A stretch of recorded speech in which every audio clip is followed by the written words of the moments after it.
Hello, and welcome to the What's Up London show. I'm your guest host, Jen Slay. We have a great lineup of guests joining us today. Each one of them are making an impact on our amazing forest city in their own way. And I know you will enjoy hearing about the work that they are doing as much as I did. So our first guests today are here to share about a number of amazing things that are happening at the Grand Theatre. Both the incredible holiday show, The Sound of Music, and a very special fundraiser that they're working on. And to tell us about these things are Heather Levitt and Monica Coddington. Welcome to the show. Thank you so much. So tell us about the holiday show. Well, right now we have The Sound of Music on stage. It's been on since November. It goes to December 29th. And if you haven't seen it, which I think you have, Jen, but you have to come. It's amazing. It's absolutely incredible. Oh my gosh.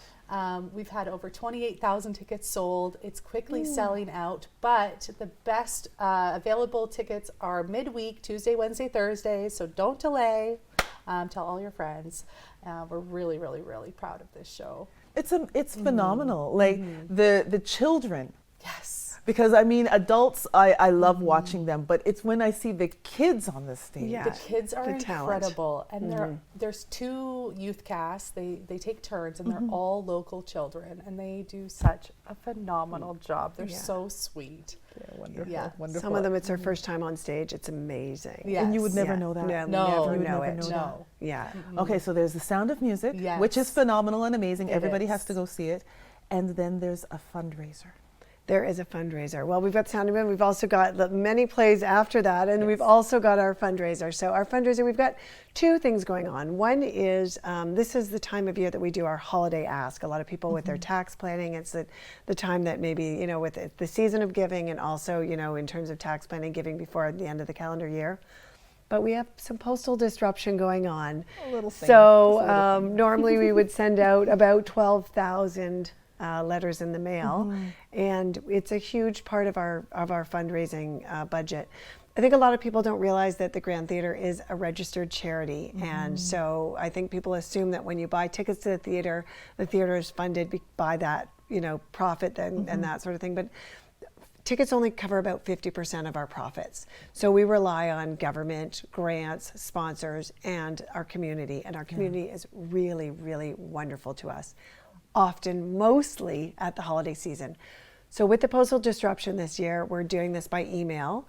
But if you didn't get the email, and hopefully you did, and you didn't get our second email reminder, just saying that you can go to the www.grandtheatre.com and go to our donate page, and it'll take you to, you can donate in various different levels. You can donate to the high school project, you can donate to the Make a Difference campaign, you can do a general donation, or you can donate to our holiday campaign.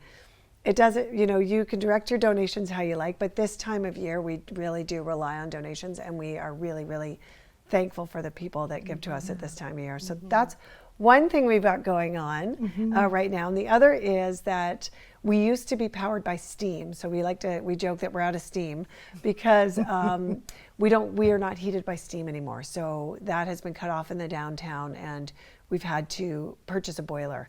And a boiler comes at the very expensive price of $800,000. Well, that's not a lot. No, not much. You know, just a small ticket item. So we were able to, the city helped us out with half of that, and then we secured an anonymous donor for another $100,000. So we have to raise the other $300,000. So that's another simultaneous campaign, an ongoing campaign that we have going on. Again, right on our donate page, that you can actually direct it to the boiler. So, you know, it's one of those things, it's a must-have for us.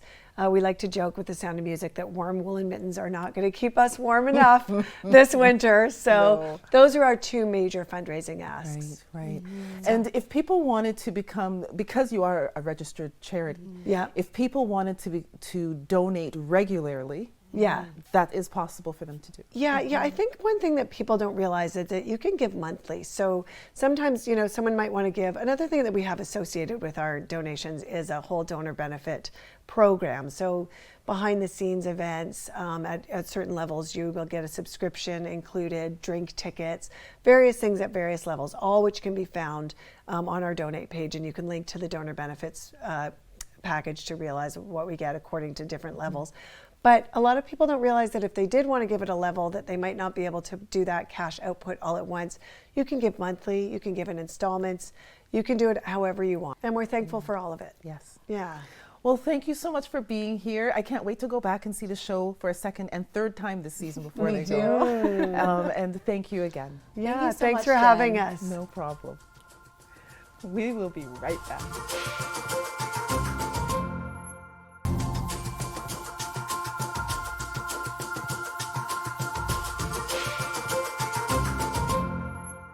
Welcome back. Our next guests are here to tell us about an incredible event that is coming up, Heroes on Ice, where all proceeds are in support of Children's Health Foundation. To share more about this are Macy McLean, Community Relations Associate with Children's Health Foundation, and Scott Miller, a firefighter at the London Fire Department. Welcome to the show. Thank you so much for having us. Yeah, thanks for having us. So tell me more about this event. It sounds fun. It sounds really fun. Yes, it's going to be such an exciting event. Heroes on Ice, obviously the first year that we've been doing it, will be happening at Canada Life Place, or formerly Budweiser Gardens, on January 5th. It'll be a lot of fun. We have obviously the London Police have a team, London Fire Department has a team. So yeah, it's going to be an awesome event and in support of a really great cause. So it's the firefighters against the police officers? Yes, that's correct. Oh! Scott's one of the players on the fire team. Awesome. So how long have you been playing? I've been playing hockey my whole life, I guess, but 10 years on the London Fire Department, and just kind of threw a team together, trying to make a competitive but fun rivalry type game with London Police. Well, that would be fun. I don't know who I'm going to root for. Yeah, that's the question. So tell more about the Children's Health Foundation. Yeah, so the Children's Health Foundation is the charity organization that fundraises for the Children's Hospital here in London, Thames Valley Children's Centre, or TVCC, and the Children's Health Research Institute. So it's a really amazing charity organization. Yeah, and so what are some of the things that they do?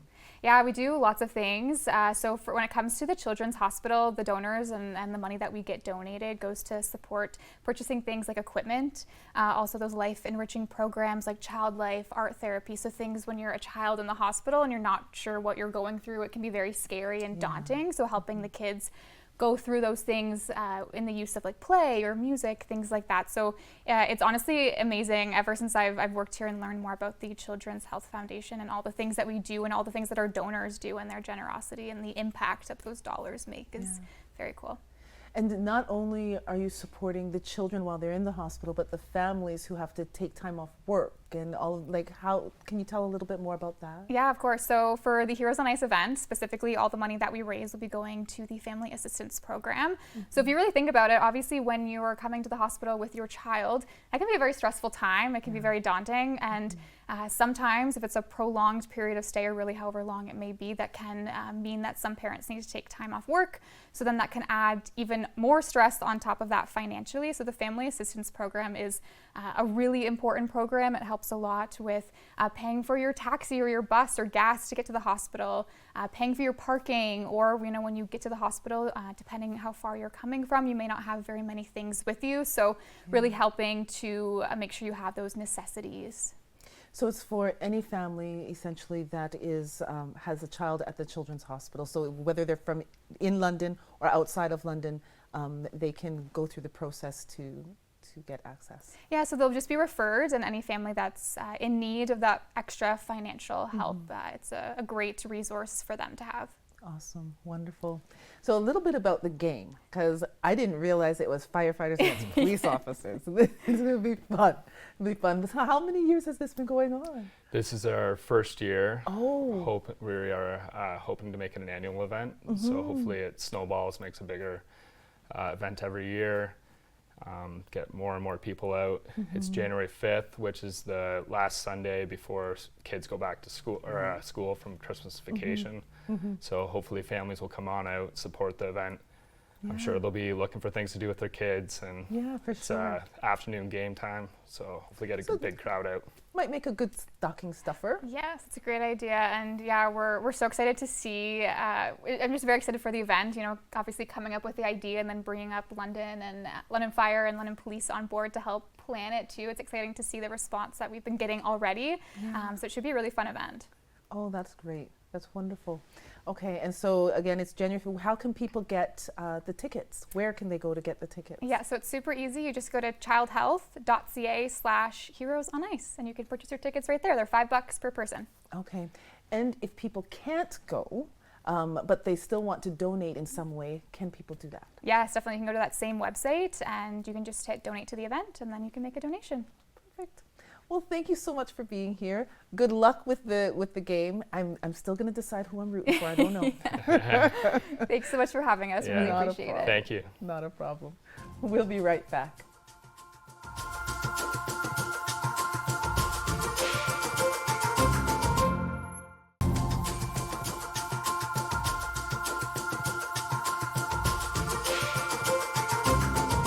Welcome back. Our next guest is here to chat about the work they are doing in the really interesting space of medical innovation.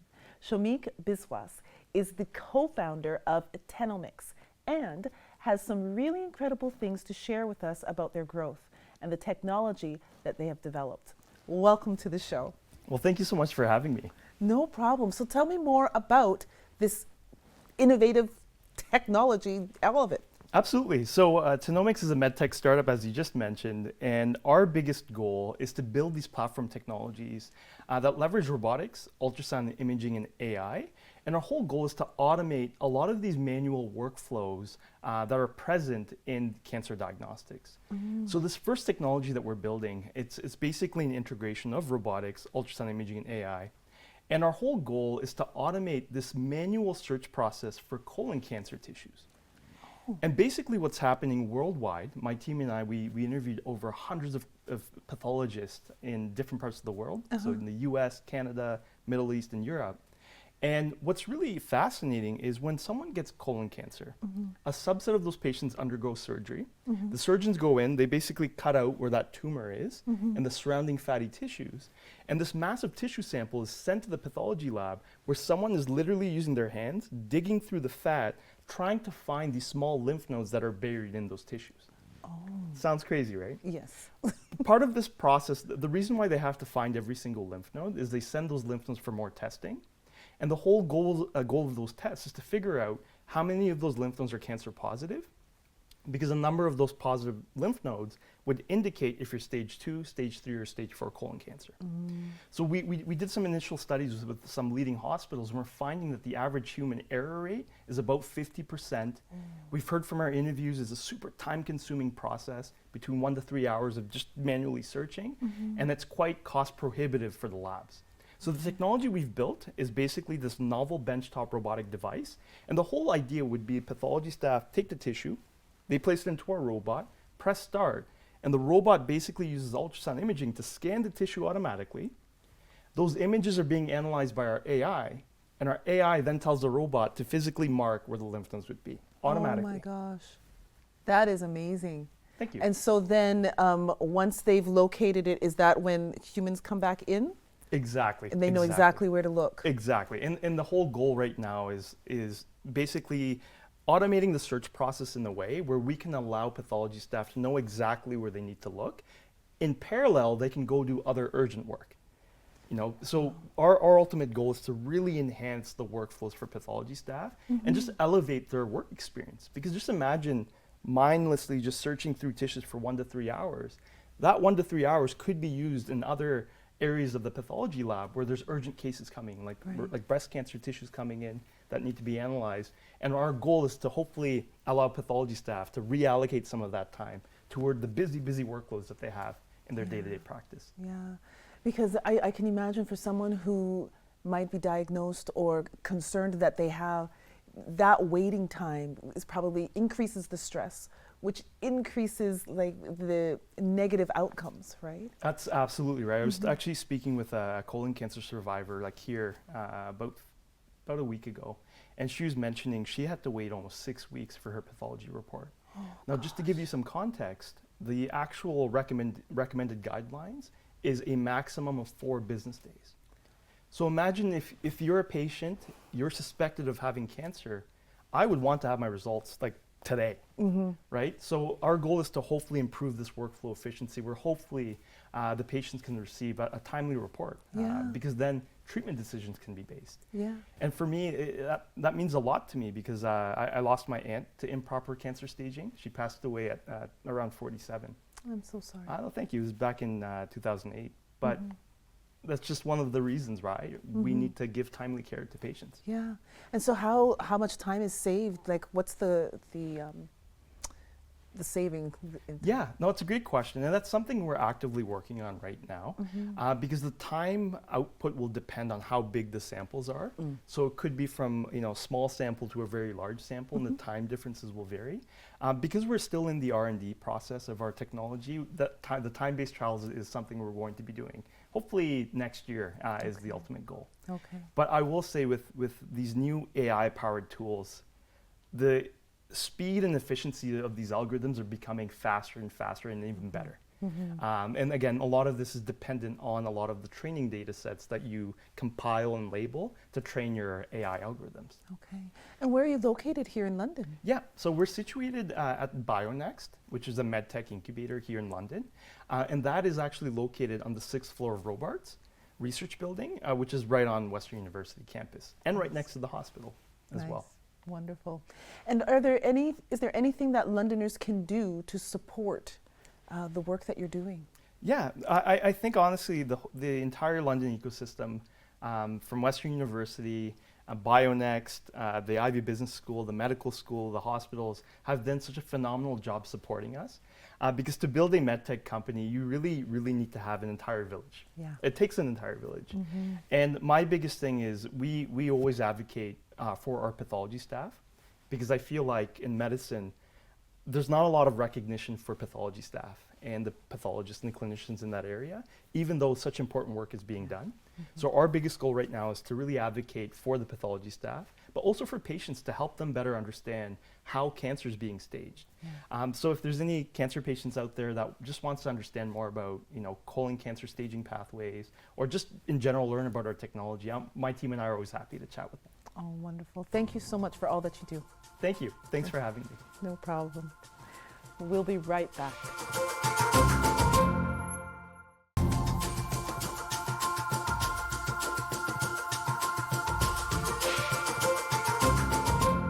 Welcome back. Our final guests today are here to chat about their new 4,000 square foot fitness facility that will be London's only female gym, where they have created a safe space for women to work out and feel like their best selves. Here to tell us about B Fitness are Berkeley HL, owner, and Lisa Silvestro, director of group classes. Welcome to the show. Thank you so much for having us. No problem. So tell me more about this gym. So I opened B Fitness last year. Okay. When we first opened, we weren't sure if we wanted to make it a female-only facility because we kind of had some talk in our ears that it wasn't the right route to go. But I'm glad I listened to my gut, and it has flourished since we opened. We went from it just being myself, and we have 20 trainers now. Okay. We kind of outgrew our space because it was a 600 square foot facility.